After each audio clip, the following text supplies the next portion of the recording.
So, Gaurav, remind me again, how old are you roughly?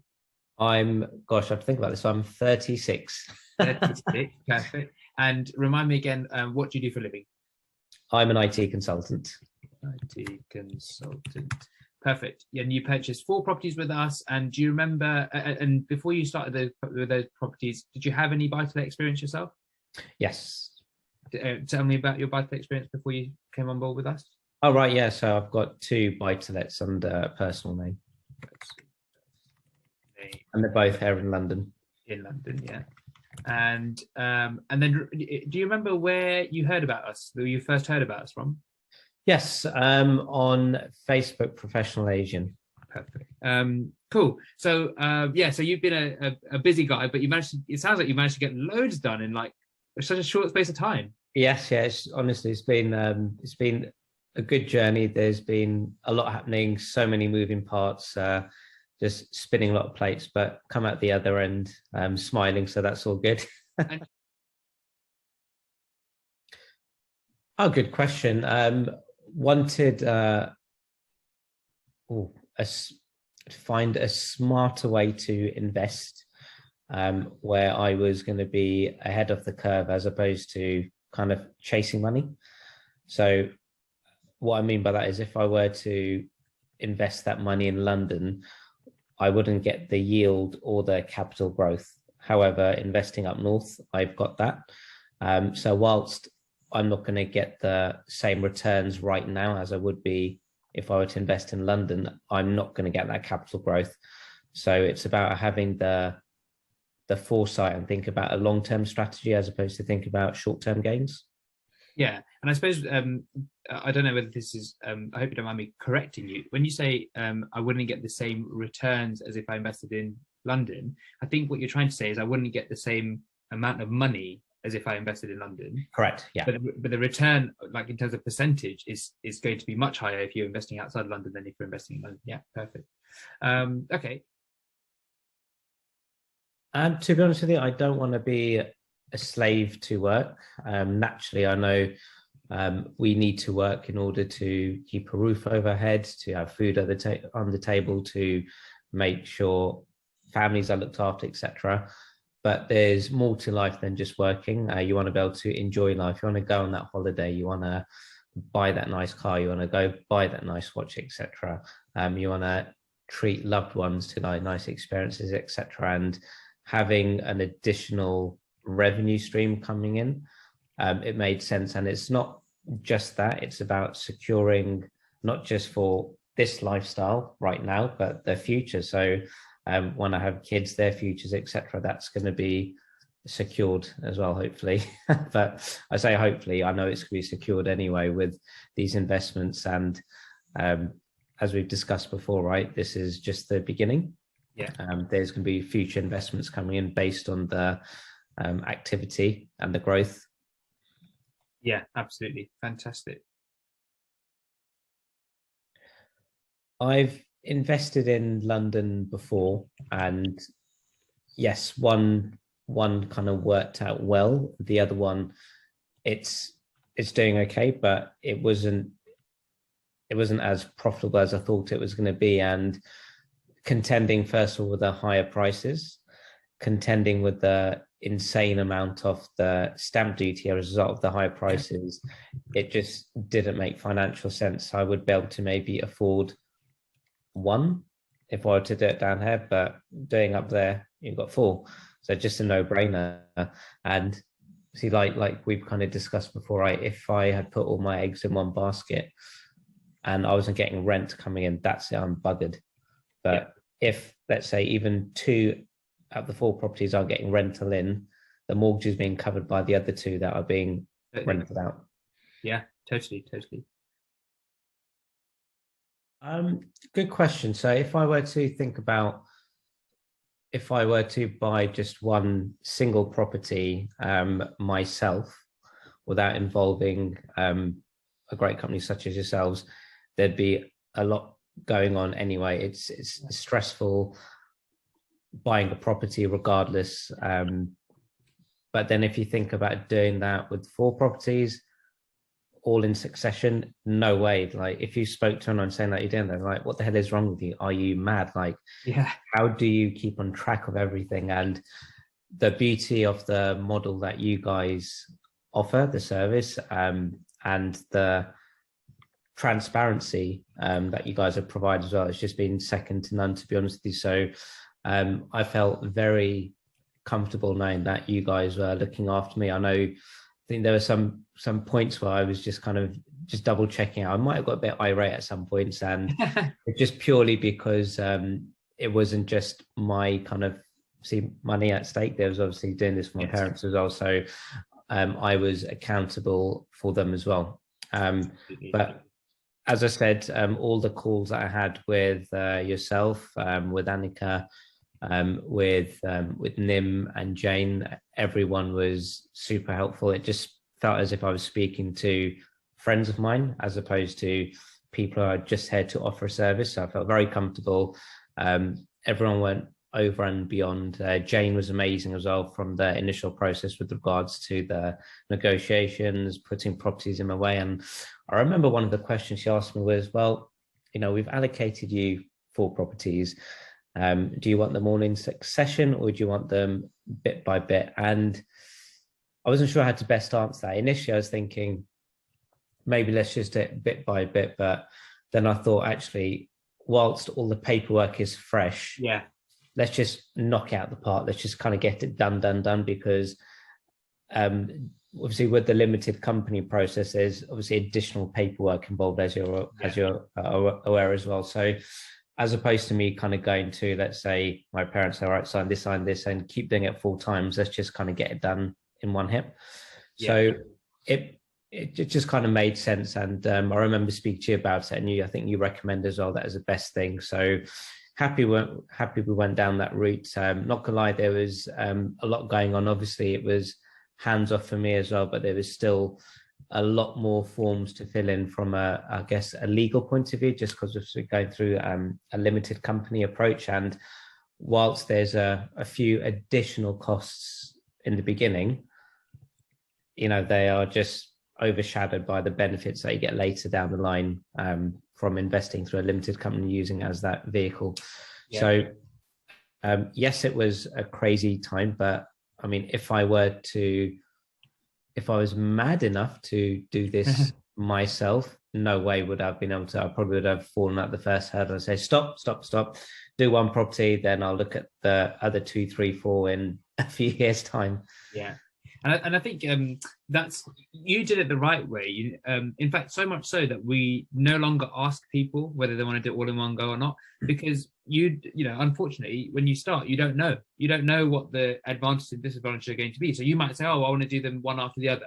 And then you realize, oh my God, I've got to do this paperwork for every single one. Actually, I thought it was going to be hands off, but it's not. And I've got to do, every couple of months, I've got to keep doing all this paperwork. So you definitely did it the right way, in terms of the most efficient way, let's say. And that's the way that we suggest to all of our clients to do it. In fact, that's the default way of doing it, unless somebody tells us otherwise now.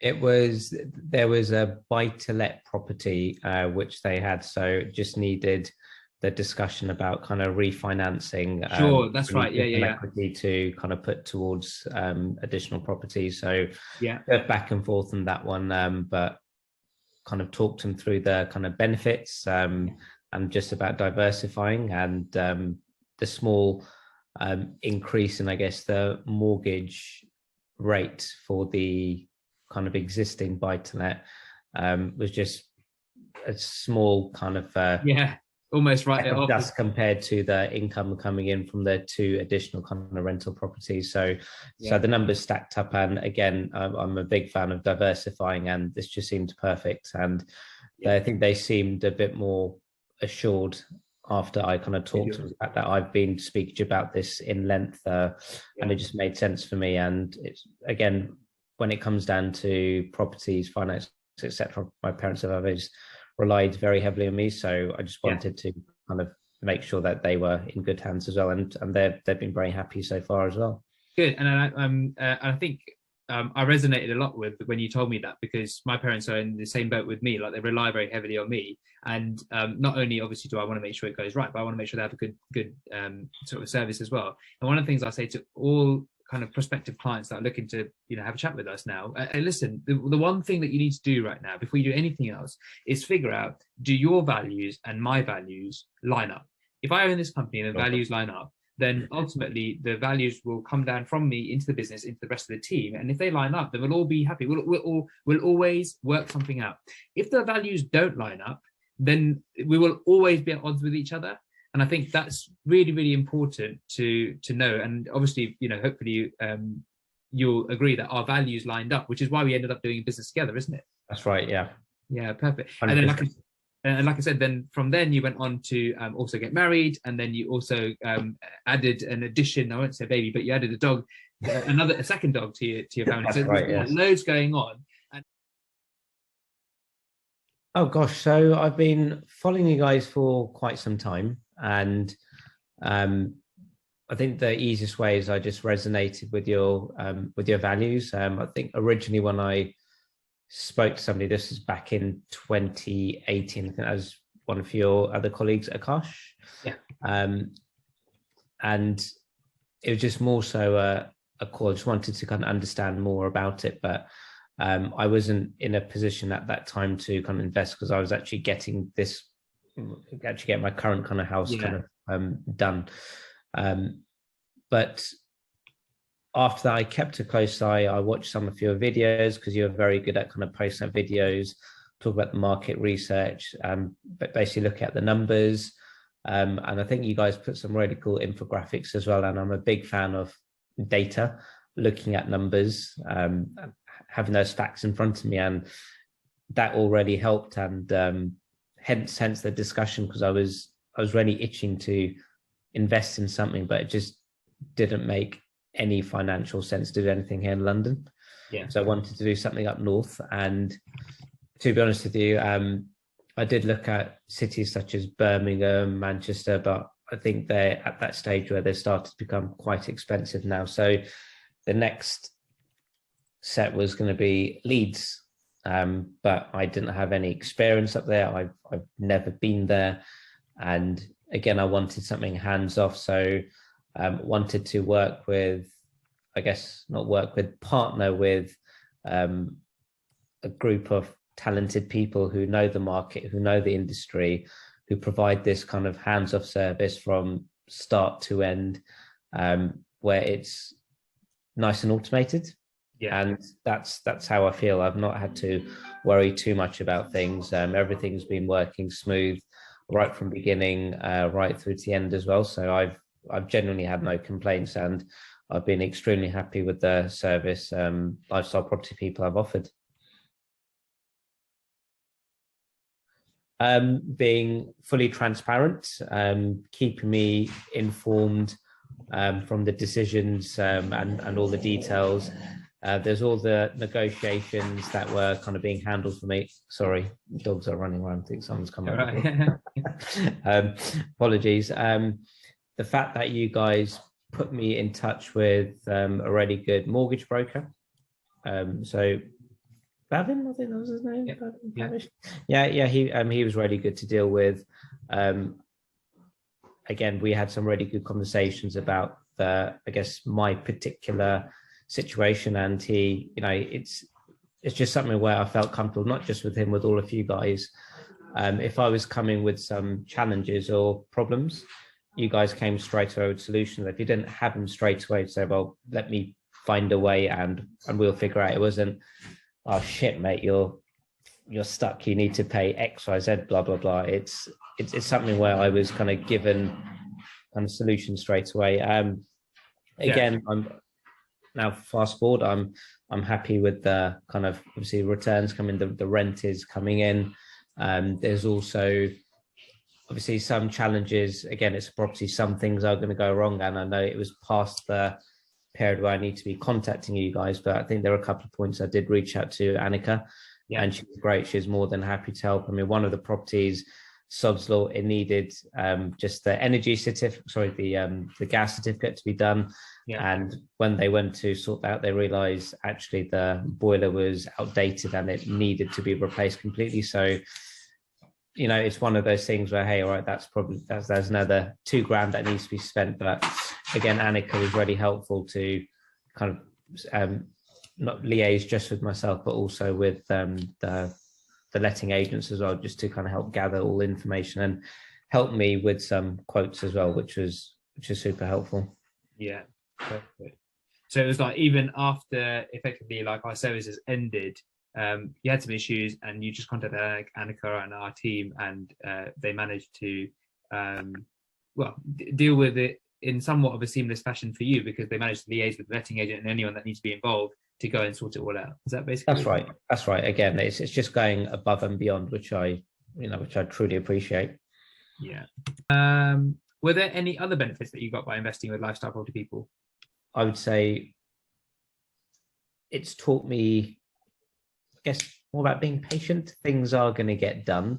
Yeah. It's just sometimes, obviously, when solicitors are involved, things get a bit slower sometimes. And I know you get sellers like, where's the money? Why haven't you paid? Blah, blah, blah. Well, why are things taking so long? But again, it's something which you get when you're doing a normal property anyway. For example, things are a bit slower between the solicitors. They're not communicating. They're telling the agents they're waiting for us, but actually we're waiting for them. So yeah, bit of a kerfuffle sometimes, but we get there in the end. But I'd say patience is the key. They love playing games, and it's like sometimes people just play those games to like buy time on their side, or even on our side. Sometimes it's like, oh, we haven't received this information from our client yet because we need to buy some time for whatever reason. Yeah, it's all part of the game of buying these properties. Although I do think that in 10 years' time, I think this whole process will be so much easier, so much cleaner, so much more efficient because of, you know, technology and blockchain and all that kind of stuff. Like, there's just not going to be needed like a 3-month completion period. It just doesn't need to, or in fact, most cases, 4-month completion period, sometimes 5-month completion period. Now we can just say, right, we'll just complete in 15 days or 20 days because all the information's there. Exactly. Want it or not, yeah, let's go ahead. Fingers crossed that's the way it works out. Let's see. But then by the same token, obviously I speak to the team all the time and they say, oh, we're having these issues. And I say, guys, remember, that's why we get paid, because we get paid to deal with these issues. That's why we have a job, is because it's a very onerous and cumbersome process. Yeah. 20. Yeah. Really? Yeah. No, honestly, everything was just done really well. The whole operation was running, you know, smooth as butter. Everyone was super responsive. I think I called you a few times to kind of discuss things, and I know you are incredibly busy, and you still made the time to speak to me.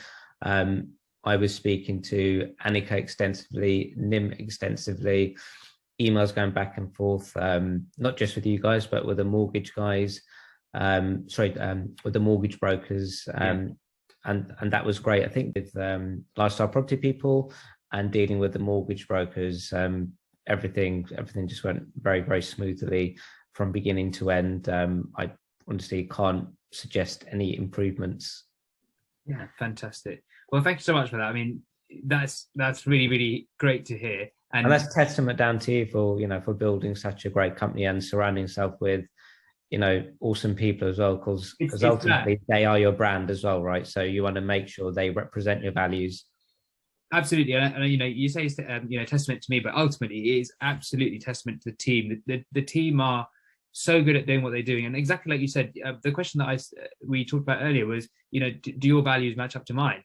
When we hire people, it's like, do their values match the company's? In fact, I had a conversation with Annika today. I have this conversation with her again and again. Is I say to her, whatever you do is going to be the right thing. And she says, how do you know it's going to be the right thing? I said, because you're the right person.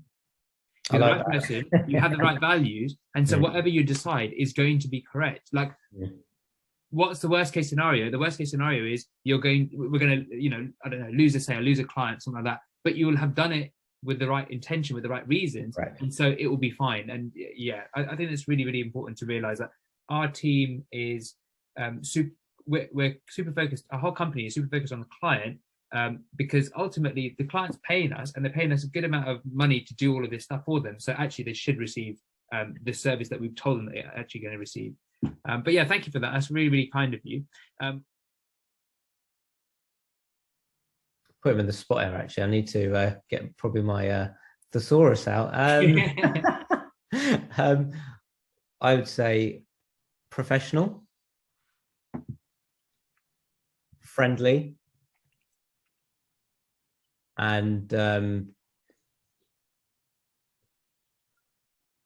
delivery focused, I'd say. I mean, I know that's 2 words, but you could put a hyphen in the middle.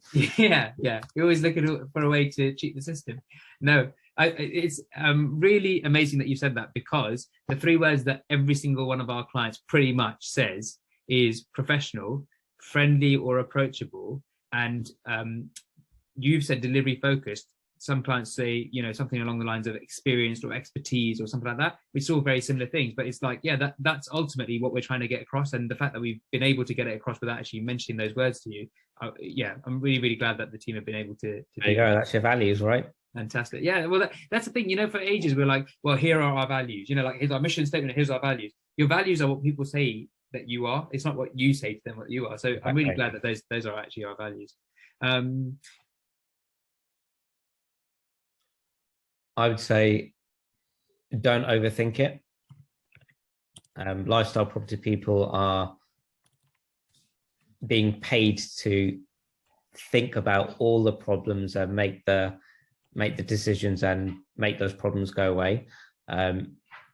Just go in with both feet, jump in, and just enjoy the process.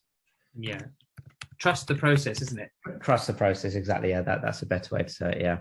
It's I think that the clients that we find that have the best experience are ones who in the end, and it may not be initially, but in the end, just trust the process, because like you said, like, we've got it covered. But the people who have a challenging time with us are ones that want to be involved because they don't trust us, they don't trust the process. And that's not to do necessarily with us. That's just to do with them as people. Some people are just left trusting. It comes down to personality, isn't it? Yeah, absolutely. And when I said to you earlier about we are now in a position where we choose who we work with, it's if we even see a hint that you're not going to be trusting, we just say to you, listen, let's call it out. So we'll say to you, look, it sounds like maybe we don't trust each other yet. Maybe we should build some more time building that trust before you sign up with us. Like, there's no point you 100%, doing it yourself. You pay the money, let us do it. Don't pay the money and then do it yourself. Makes no sense. One thing I did want to show you. This morning, I put together a little table. Oh, can I zoom in? Yeah, a little table to show you what it all looks like, because I was interested, basically. So here we go. I'm going to share this with you. Perfect. So these are your properties. And by the way, this doesn't include the boiler. So we'll take that out. This is fine, yeah. That's fine. But we've got so the 4 properties: a 3, a 2, a 3, and a 2. So we've got basically 2 3s and 2 2s, which is what we buy. So there's a good mix there. Your purchase price is over here between 105 to 140 grand, which is, to be honest with you, more than anything else, it's probably a testament to the times that you bought it, because I guarantee you right now, we'll never get those prices right now. Right now, those prices would be at least, 10, 20 grand more than they are when you bought them. Yeah, for sure. Definitely that's the case. In terms of spend, so this is on each property we illustrated, or we expected to spend this amount, and we actually spent this amount. So obviously on the first one we spent a bit more. There was probably some more refurb to be doing. The second one we spent a bit less. The third one we spent just pretty much similar sort of number, maybe £1,000 more, and the last one similar sort of number. So in total we expect to spend 212 grand. We spent about 214 and a half. The cash flow, in terms of the actual amount of money that you got out of it, we expected that we were going to get £15,000 per annum out of it. We've actually hopefully been able to get something like £20,000 per annum out of it. That's it. Yeah. Works out to about 1650, 1680, something like that per month, which is great. And then in terms of actual return, so we estimated, or we illustrated, that we were going to get you an overall return of in the 7s, so 7.2, 7.1, 7.3, average 7.2, and the actual return ended up being an average of 9.4. So numbers don't lie. Happy days. What do you think about that? Yeah, extremely happy. Yeah, extremely happy. Perfect. But no, that's been really, really good. In terms of next steps now, and you mentioned it earlier that, you have an issue and, time for you to come and get back in touch with us had ended. The reality is that time doesn't end because you're a client of ours. You're a client, you put your trust in us. If something goes wrong and you need our help, and we have the ability to help you, like we have the knowledge or the contacts to be able to help you, why would we not help you?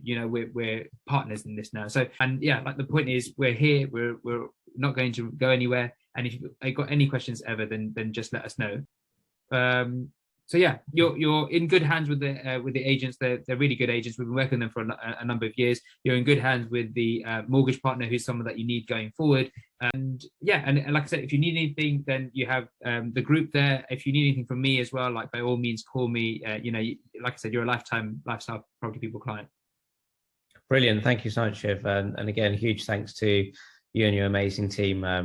Honestly, the whole process has been brilliant. I just wouldn't have dreamed to think, shit, actually bought 4 properties in the space of a few months. It's crazy. So thank you so much. It's honestly helped us for the future, and obviously looking forward hopefully soon to be having another conversation with you guys and talk about Sheffield in more detail.